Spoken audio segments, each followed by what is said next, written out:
Welcome into Outkick the Show, Friday edition of the program. I hope all of you are having good starts to your weekend, and I hope you are ready to have some fun.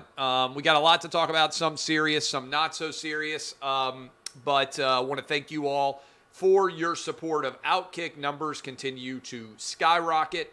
Little bit of housekeeping. I will be in Salt Lake next week. So much of next week anyway. We're doing the radio show live Thursday and Friday. I'll be out there through the end of the weekend.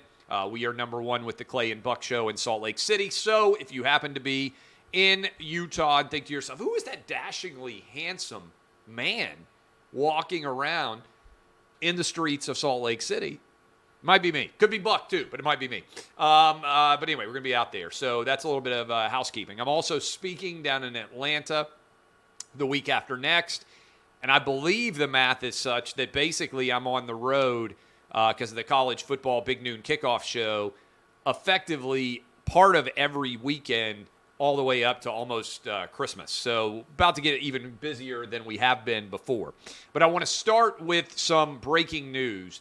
We've been talking all week long about the raid on President Trump's Mar-a-Lago estate by the FBI. And there now are starting to be some details filtering out. I saw the Wall Street Journal and talked about it on the Clay and Buck Show, just as the radio show we just finished, walked you through some of the details associated with what are reportedly being seized there. And what you can see is that this is shaping up as a battle over whether any of these documents were declassified or not. And if they're declassified, then you can't call them classified documents. And let me explain what I mean. The president has the authority to declassify documents as he sees fit while he is in office. Trump declassified a massive tranche of documents in the final days of his presidency. And when he declassified those documents, that then meant that, it's not a shocker, they're no longer classified. That's what declassified means. And so this is not a new argument he's been making. We actually had Kash Patel, who was one of the people in charge of helping to look over this process, on with us on the Clay and Buck Show back in May, and he said pretty straightforward that Trump had declassified almost all of these documents that were at question. And certainly Trump wasn't acting like he was trying to hide these from the FBI. In fact, they went and visited with Trump in June and reviewed the documents that he had there. And so a lot is not adding up here. But I do think this is significant because the battle is definitely setting up as if it will be over whether or not these documents were classified. And I suspect the vast majority of media are going to cover this as if these were classified documents as opposed to being declassified. So Donald Trump just went on Truth Social. By the way, in addition to being on Twitter and Facebook and YouTube and Instagram, I'm on Truth Social. I'm also on Rumble. We're everywhere, basically. But Trump posted this on Truth Social. Number one, it was all declassified. Number two, they didn't need to seize anything.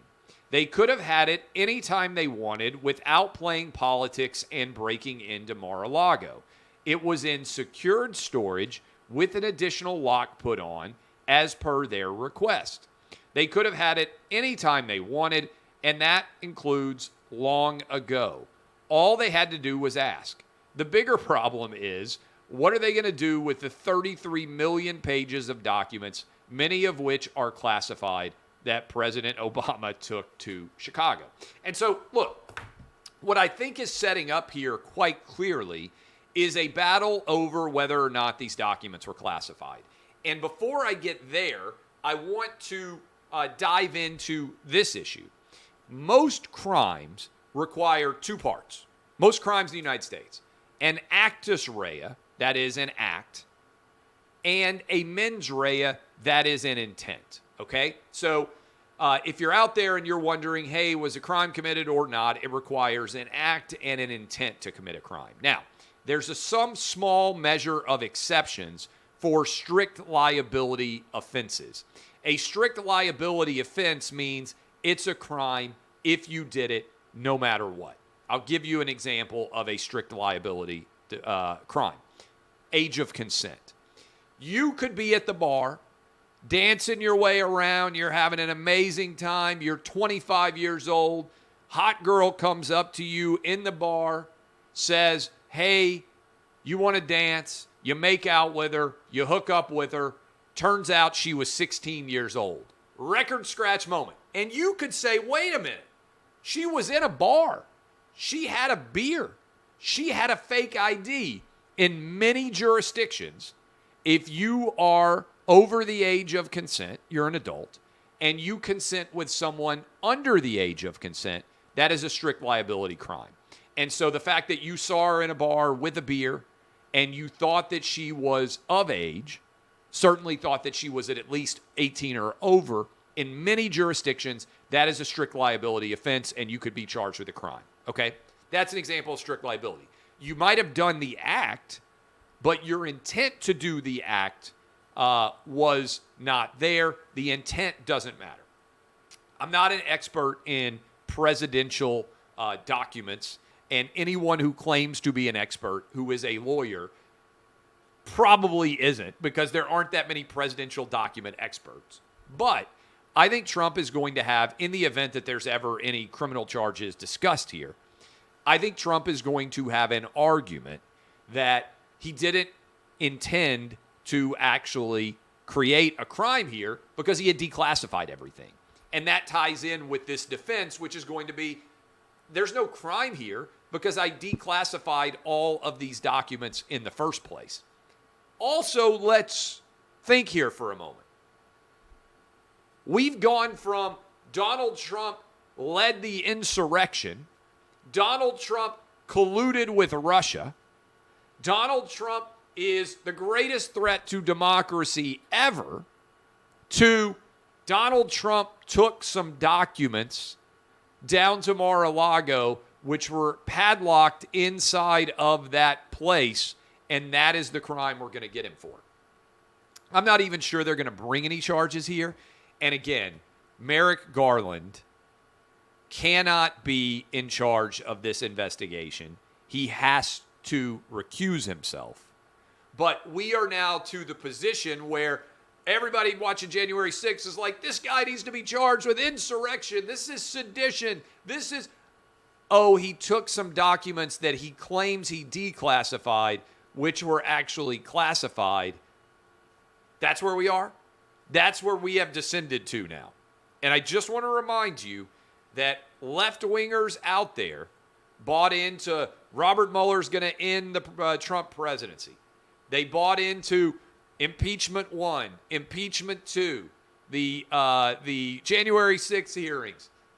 And now they're all the way down the rabbit hole, and their savior is he had a few documents that were classified inside of Mar-a-Lago, which is something, by the way, if you pay attention to history at all, it feels like almost every president has had this issue because they all try to create their own presidential libraries and they want as much original documents as they can there. So this feels very strange. Okay, a couple of other things. They said this was a national security issue. Well, they got the warrant on Friday of last week and didn't execute it until Monday. If it's a national security issue, why'd they let it go through the weekend? I just tossing it out there. If you're really afraid of national security issues, why would you wait the whole weekend to go in after you got the warrant?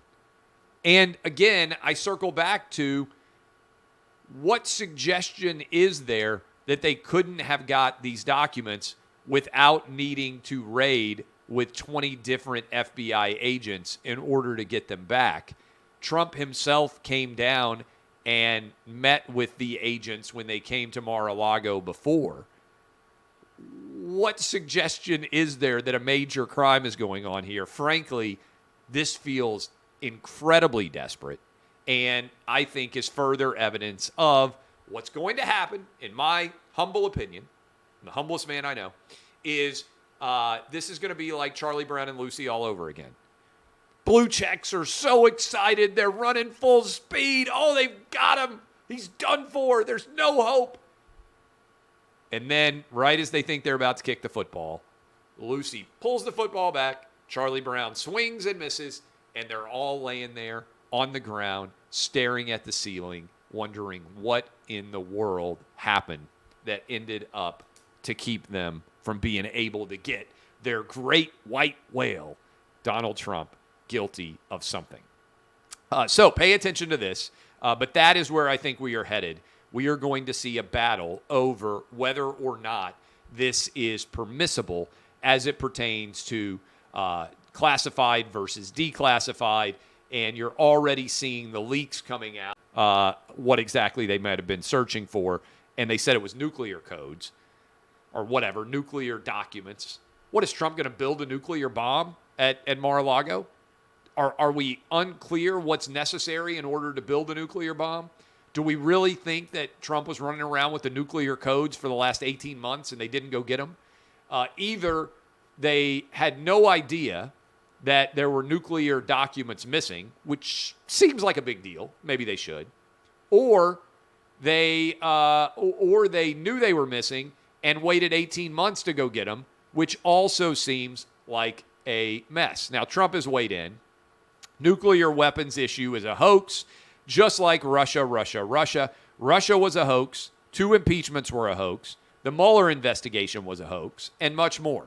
Same sleazy people involved. Why wouldn't the FBI allow the inspection of areas at Mar-a-Lago with our lawyers or others present? Made them wait outside in the heat, wouldn't let them get even close, said absolutely not. Planting information, anyone, reminds me of the Christopher Steele dossier. So that is that story. Okay, so that is Mar-a-Lago. I'm sure we're going to continue to cover it, but that is the latest, trying to put it in context in a larger scale for you. Positive news. Remember when everybody out there was saying that I was trying to kill grandmas because I told you didn't need to wear a mask, that 6 feet separation didn't make sense, that the idea that you could walk up and down an aisle, remember when they had the footprints and you were supposed to go down one way and the other way, that none of this made sense and that everybody advocating for it was insane? Basically, the CDC has finally caught up with me from 2 years ago, and they have new guidelines. And among those guidelines are unvaccinated people now have the same guidance as vaccinated people. Well, wait a minute. Remember when Joe Biden told us that COVID was just a pandemic of the unvaccinated? Remember when he told us that if you didn't get the COVID shot, it was going to be a winter of death? Now we have advanced to the point where the new CDC guidance, which came down yesterday, says that unvaccinated people now have the same guidance as vaccinated people. They also are saying kids can stay in class after being exposed to COVID. Good. It's no longer recommended to screen those without symptoms. That is, testing makes no sense if you feel fine. If you are exposed to COVID, you're no longer required to quarantine at all. Basically, we're going to treat COVID like every other illness that has ever existed in the history of mankind. You didn't quarantine if somebody near you got the flu. You didn't quarantine if somebody near you got a cold. And COVID has now become just another virus that we're going to have to deal with for the rest of our lives. But remember what they're trying to do here.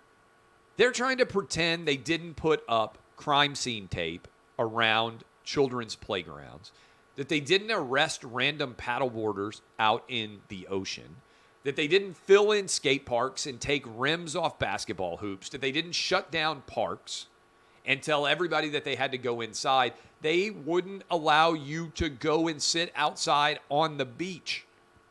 They're all trying to pretend they didn't do that. They did. And they have to be held accountable for it. And remember when people like I and other people like me said, hey, guess what?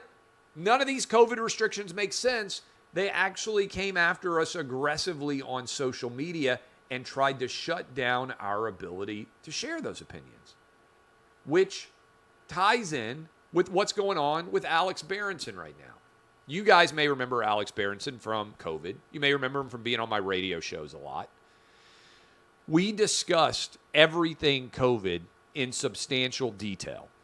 Because I think Alex Berenson ended up being right about virtually everything. Well, Twitter banned him, and then he filed a lawsuit against Twitter, and Twitter allowed him back on the service because he had proven that they weren't applying their rules correctly.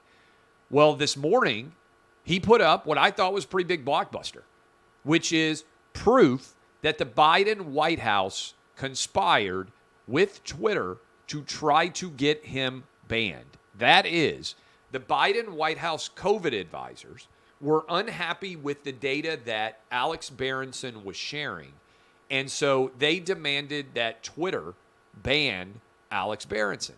And then Alex Berenson did it. This is a big deal because what's significant about this is this has been happening increasingly with social media. Government, and it's always left wings, Democrats, have been going to big tech companies, Twitter, Facebook, YouTube, you name it, all of the biggest big tech companies that have social media platforms. And they have been saying, we don't like the information that this person is sharing, and asking for those companies to ban those individuals. The government couldn't do that itself, right? The United States government, because the First Amendment exists, can't censor your opinion, my opinion, or any of our marketplace of ideas, by and large. But they are leaning on these big tech companies and providing political muscle in order for those big tech companies to take action and shut down people that are sharing opinions they don't like. They are backdoor accomplishing what they aren't allowed to accomplish under our Bill of Rights. And you guys all know China has built a massive wall, a Chinese wall on the internet, a metaphorical one to go along with the physical one that they have. And they don't allow the sharing of opinions that the government doesn't agree with. Most Americans agree that would be wrong to happen in the United States. But what our government is doing is they're getting the same result as China by going to these big tech companies and demanding that they censor and cancel anyone with opinions that they themselves do not like that challenge the prevailing government narrative. It's a big deal. And I encourage Alex Berenson in his lawsuit. I think it could be a transformative lawsuit. Already, he's done what many said was impossible, which is come back from the Twitter dead. I need to do a long-form discussion with Berenson about this suit. Also, as a part of this CDC changed guidance, Novak Djokovic should be allowed to play in the U.S. Open.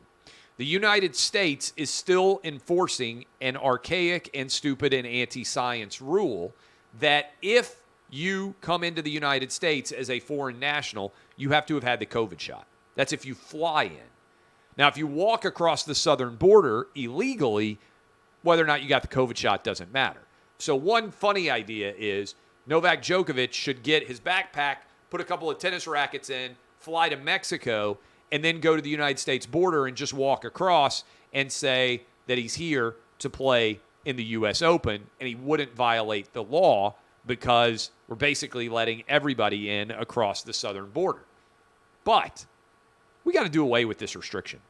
It's completely illogical when the CDC itself is saying there's no difference between COVID shot vaccinated and non-COVID shot vaccinated because of natural immunity. I've had COVID twice. I never got the COVID shot. Why in the world are we allowing Novak Djokovic to still be disallowed into this country to compete in the U.S. Open? And I think Djokovic deserves a great deal of credit here because in general, he's willing to stand up for what he believes in, even if there's a substantial cost to him. Most people in athletics don't actually put anything on the line when they embrace political opinions. LeBron, for instance, every political opinion he's ever had has made him more money. It's not actually standing up or brave or courageous what he's done. But when you really think about it,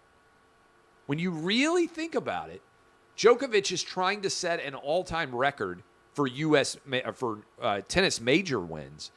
He wasn't able to play in the Australian Open, where he probably would have been the favorite. And right now he's not able to play in the U.S. Open, where he'd also be the favorite. How absurd is this that he's not allowed to play, but how brave of him is it that he's been willing to actually stand on the courage of his convictions, even if it potentially threatens his legacy as being the greatest tennis player of all time. Standing up in controversial manner. If you're Kyrie Irving, Novak Djokovic, Aaron Rodgers, relatively few athletes, very talented at their sport, have been willing to oppose the draconian mandates of COVID shots. And guess what? The CDC itself now has acknowledged that their arguments are true, that there is virtually no difference, certainly if you are young and healthy, between whether you got the COVID shot or whether you didn't get the COVID shot. Funny story for you. Elizabeth Warren, they're writing a piece about her having to do with her presidential campaign in 2020. This is from Politico. On the plane to New Hampshire, the night of the Iowa caucuses, Warren said, this is a quote that Elizabeth Warren said, and I will tell you, just listen to it first. Everyone comes up to me and says, I would vote for you if you had a penis. No one actually says that, all right? When she says everyone comes up to me, no one has actually said, I would vote for you if you had a penis, all right? If someone did say that, then they are being incredibly sexist, right? What she's basically saying is everyone in the Democrat primary is insanely sexist because they're not voting for me because I'm a woman, which is, again, not true, all right? Everyone comes up to me and says, I would vote for you if you had a penis. No, they don't, Elizabeth Warren. This might even be a bigger lie than you claiming that you were a Native American and then putting out data from your DNA analysis, which showed, I think, that you were 1,024th Native American, which is less, actually, than the average white person in America is Native American. But I just thought that was a funny story. And it's evidence of how many people in media, without question, put up stories that are on their face clearly not true. Everyone comes up to me and says, I would vote for you if you had a penis. No, Elizabeth Warren, no one says that. And if they did, they're incredibly sexist, which is a monstrous indictment of the Democrat electorate. Okay. This story, I want to check and see if we've gotten any updates on it. This is an awful story. And I don't know how many people out there have actually seen this because Salman Rushdie, who's the author of The Satanic Verses, 1989, that book came out. He's the author of many different books, incredibly talented author, internationally renowned. He had a fatwa put on him by Iran in 1989 because they said that his book was anti the Islam faith, the Satanic Verses, and that it was not allowed that he should be killed. And so he's been taken in a helicopter for treatment. Salman Rushdie was stabbed this morning as he was preparing to speak. And so I am curious whether, and I'm scrolling through right now on Twitter to try to see the latest about what might have happened here. But in general, this is an incredibly difficult and unfortunate outcome, and we need to find out what motivated this attack, who was involved in it. There are a lot of different aspects to this story that we still don't know all the facts for, but I'm sure on Monday I will be there and discussing the latest details associated with this. Finally, positive story. I went to the Williamson County Fair with my kids yesterday and my wife. Posted a video, if you're interested, on my Instagram account. I don't put a lot of stuff on Instagram, but it was a race between my wife and the two youngest kids down like a slope, slide, anyway, it was a fun race. So that's up. We had an amazing time there. While we were there, the Titans and the Ravens were playing their preseason game. And the Ravens have now won. This is a remarkable stat. The Ravens have now won 21 straight preseason football games. The Ravens go in with everything they've got, evidently. 21 straight preseason games. They beat the Titans last night.